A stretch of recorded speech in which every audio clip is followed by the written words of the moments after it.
Hey everyone, and welcome to the Mae Cave. My name is Megan, and today I'm bringing you my top 10 books of 2018.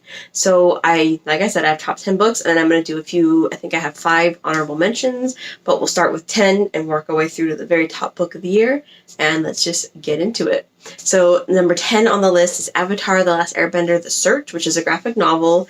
I think it's the second in the series of graphic novels that they have for Avatar: The Last Airbender, and this is the one in which they find out what happens to Zuko's mom, her backstory, and her future and stuff, and I love it. This is my favorite of the Avatar graphic novels, and I'll probably eventually reread all these because I just love this series so much. It's just an amazing TV show, and I love that they've continued the show with the graphic novels.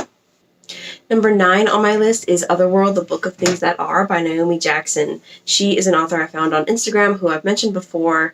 This is her second book that she's published. It came out in 2018, and I followed her blog, and I followed her on Instagram, and I ended up being part of her story squad, and I got to read the book before it came out in published form, and then I bought a copy of the book, and it's just a really great middle grade fantasy novel, but it's also good for any age. It's about a young girl named Mavis, and her brother, and they find a train station in her garden shed to this otherworld kind of train station, and it takes them to places like New York, but it can also take them to these random places they've never heard of before, and they go on this fun adventure, and I really liked it a lot. It's such a great, fun fantasy novel, and I highly recommend this if you like anything that's Narnia-esque, or it's just really good. Number 8 on my list is The Girl Who Drank the Moon by Kelly Barnhill. I read this from middle grade March last year, and I loved it. I'm pretty sure I gave it 4.5 out of 5 stars.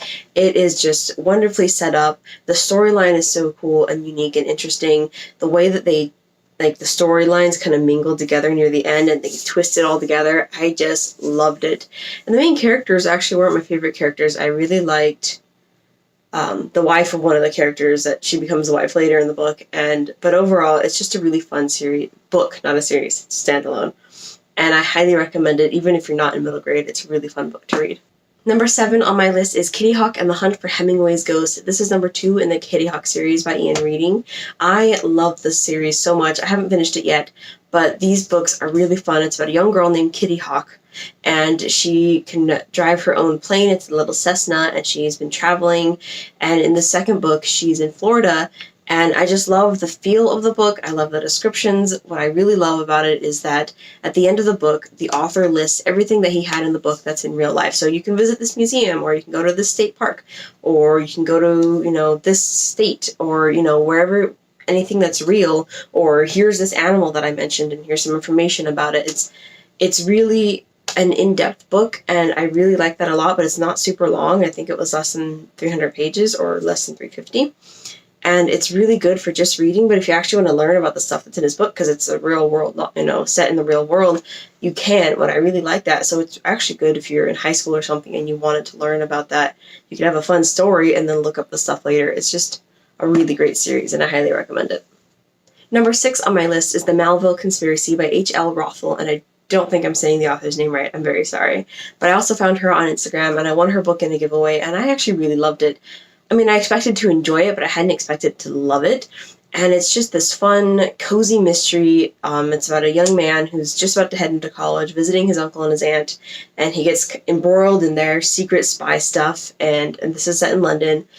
And it has just cozy, homey feel because the family is involved, and the team members are kind of like family, and they just have this big family feel to it, and they had action too, but it just felt like a good, homey comfort read, and I loved it. Number 5 on my list is Huntress and the Nightingale by Amaro Luciano. This is a fantasy novella, there we go, and it's one of 3 novellas that she has released in prequel to A God's Fate fantasy series she's going to release that I'm really looking forward to. But this was my favorite of the 3 of the novellas that she released that I read all last year. And it's so good. The world building is really great. I love the characters. They were complex and unique, and just everything about it was unique, and I highly recommend it. This is one of the darker of the 3 novellas that she has written, which I'll put all 3 titles up here because I did love them all. But Huntress and the Nightingale was definitely my favorite of the 3, and I highly recommend them. Number 4 on my list is The Naturalist by Andrew Mayne. This one is a newer book by this author. He's written other books before, but this is the first in a new kind of mystery series. The main character is a computational biologist, which is really cool to me, and he just finds patterns in everything, every kind of environment, whether it's something as small as your bedroom, he can find a pattern or something. And in the beginning of the book, he is the prime suspect in a murder, but then it's figured out that the girl that was murdered was actually murdered by a bear, not a human. But then he thinks, wait a minute, I think it's actually a human that murdered this girl, but no one cares. They all think it's the bear, and they're just going to leave it at that. But he thinks that the bear evidence was planted, and then it was actually a serial killer, and he uses his computational biology, I guess, to find a pattern and see if there were other murders like this one in which a bear was the culprit, but he thinks it might have actually been a human. And he goes from there and he's trying to find out who killed this girl because he really does think it's a human. And he thinks that maybe it's a serial killer that no one even knows about. And he goes into this idea that about missing persons, like how many missing persons are, because this one girl, I think she didn't have that many friends or something, and she was kind of like on the fringes of society. And he goes on, there's this quote in the book that I can't remember off the top of my head, but he says something like, out of all the missing persons that are on the missing persons list, there's probably double that aren't noticed, that are missing, people on the fringes of society that no one cares about, or a homeless person that no one notices, that just goes missing one day and no one notices. And maybe that person was actually murdered instead of just, floating on to the next city. And then he goes on to say that all the people on the most wanted list for criminals are most wanted because they've been caught at something, but then there could be so many serial killers out there that are so good at what they do that no one even knows that they're out there, that these people are killing. And that was kind of a creepy thought, but it was so well spoken in the book, and I just loved this book, and it really got you at the edge of the seat, especially at the end of the series, or the book, but it entangles you, and it's so good. I love it. Number 3 on my list is Art of War, a fantasy anthology edited by someone whose name I cannot pronounce, so I'm just not going to try and butcher it. But this one, it's a really great fantasy anthology. What attracted me to it is that one of my favorite authors, Brian Staley, has a story in here. And when you buy this book on Amazon, part of the proceeds go towards a charity, and I think it's Doctors Without Borders. And I really loved most of the stories in this collection. There were a handful that I thought were okay, one or two that I didn't like. But the majority of the majority of the stories, there we go. I don't typically read anthologies, so it's hard for me to kind of get into the theme of stories, not books. But the majority of the stories in this book I really enjoyed. Even though each story has a theme of war, they're not all a battle in which someone's about to lose or win or something. Each one is so unique on its own that you feel like you're reading a different book every time instead of just all of these stories on war. You can see the pattern of war, but they're each so unique in their scope of war and the viewpoint that they have for their war in their story. They're so good, and I highly recommend this if you are into any kind of fantasy. Number 2 on my list is Carpet Makers by Andreas Eschbach. He is German, so I'm not sure if I'm saying his name correctly, and this book was translated from German into English quite a few years ago. This is a sci-fi novel set in this empire of planets, and in the first chapter, you come across this carpet maker who makes carpets out of hair. So he has a lot of wives and a lot of daughters, and he uses their fallen off hair to weave this carpet. It takes his whole life, and at the end of his life, his son, he's only allowed to have one son, takes that carpet, sells it, and the money he makes from the carpet is to last his whole life, and then he makes a carpet and then sell, and it's just a continuous lineage of carpet making. And these carpets are supposed to go to the palace of the emperor on a far off planet somewhere, and they don't know where. It's just part of what they do, and it's just so cool. But the great thing about this book is that it's not told from the same character for the entire book. The plotline continues, but each chapter is told from a different character's point of view that furthers the plot, and you still get the connections between each character and the whole story. But it's just so uniquely written. I just could not put this book down. I really want to reread it sometime soon. It goes through all the characters, and then each character has their own little story that you kind of want to delve into, but then it stops and you go to the next character, but then the main story keeps going, and the ending is so unique and so far from what I expected, and it was just mind-boggling. I was like, whoa, okay, that's it. And it's just such a cool science fiction book. I almost thought fantasy just because of the planets and everything, but definitely more science fiction than fantasy, I say. But it is amazing. My most favorite sci-fi book I've ever read. I haven't read a lot of sci-fi yet, but this one is just so unique and so immersive. I was just completely hooked for this book. That's why it's number 2 on my list.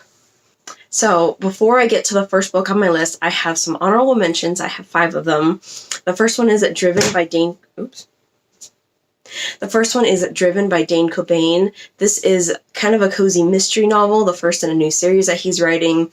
I really enjoyed it. The characters were fun and relatable. There were some edge of your seat parts, but most of the time you're just having fun trying to figure out what was happening, who murdered who, or whatever.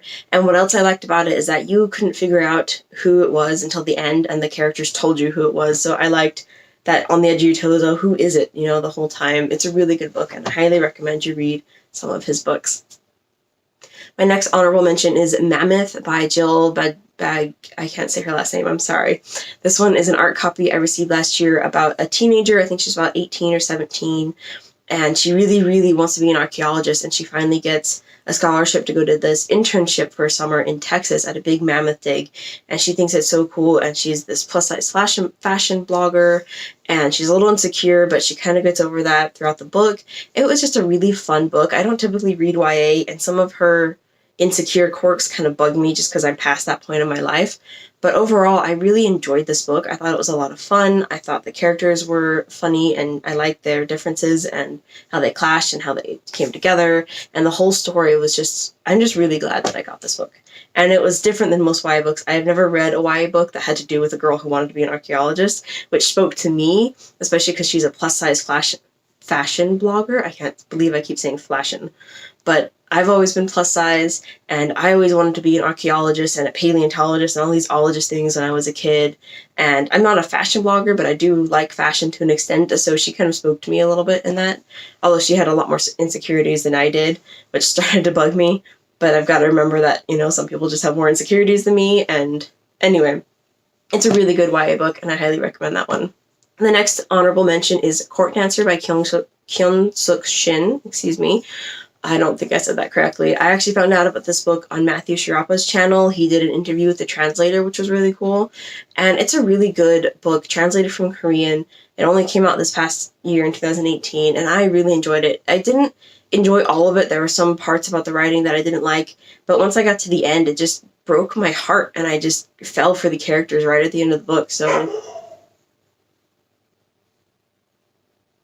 someone's home because my dog barked. So I just, it's not my top 10, but I really did enjoy this book a lot. The next book on my honorable mention is One Click by Andrzej Amaro. This is also one that I received as an ARC or giveaway copy. This one is like a thriller set mainly in Ireland about these 2 different women in 2 different walks of life. They come across each other at a beach, and one woman is a mom, and she has a blog or something, and she took a picture of the second woman without her face, but like looking all comfortable at the beach or something. But then some guy starts harassing her, like, who's the woman in the picture? Who's the woman in the picture? I need to know. And it was weird. And then they somehow meet, and then she tells the other woman, the second woman, about the picture she took, and then their lives kind of entangle, and then there's this big, like, what's going on? Who's trying to find this woman? Is it a vicious means that they're going for, or what? And it was really good. It had me at the edge of my seat a couple of times, and I felt like I was in the room. I felt like the killer was about to get me, and it was really good. It's not my top 10, but if I had a top 15, it's obviously in that. The final honorable mention I have is Winter People by Jennifer McMahon. I really enjoyed this spooky thriller historical fiction kind of novel. It goes back and forth between the current time frame and late 1800s, early 1900s, and it's about this family who they have this secret in which they can bring people back from the dead for a short period of time. But it's so much more than that, and it was very spooky and creepy, but I loved reading the story. I loved the trying to figure out what was going on between the 2 timelines and how they kind of merged at the end. The ending wasn't it wasn't the best. I feel like I wanted more. It kind of left me hanging a little bit, but otherwise I really like this book, but the ending is why it's not in my top 10.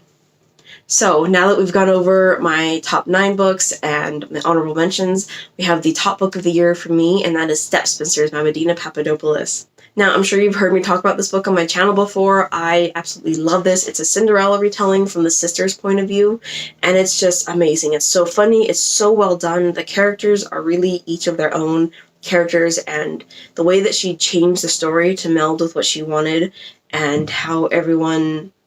There was like a little mystery around the king, and Cinderella obviously wasn't exactly who we thought she was, and the prince was... funny. It's just, and it's set in France in the 1400s, and everything about it is just amazing. I love it. I might even like it better than Ever After the movie, which is one of my favorite Cinderella movies of all time. But Stepsisters was just amazing, and the author she calls it the Unspun Fairy Tale. She's supposed to be coming out with more books that are like this, and I'm really looking forward. I don't know when she's going to do that, but I'm just itching for the next one. Cinderella is my favorite, so I'm so glad she came out with that one first. But I hope she does more, and I'm really excited because this book is just phenomenal. I've raved about it a lot on my channel. You've probably heard it already, so I'll stop talking about it now. But I guess that's it. That rounds out my top 10 books of 2018. Let me know down below if you've read any of these books or if you're interested in them now that I've talked about them, or what were some of your top books of 2018? What do you hope to be some of your top books of 2019? I don't know. Just say hello down below. Let's talk about books. But for now, that's it for this video, and I'll see you in my next one. Bye.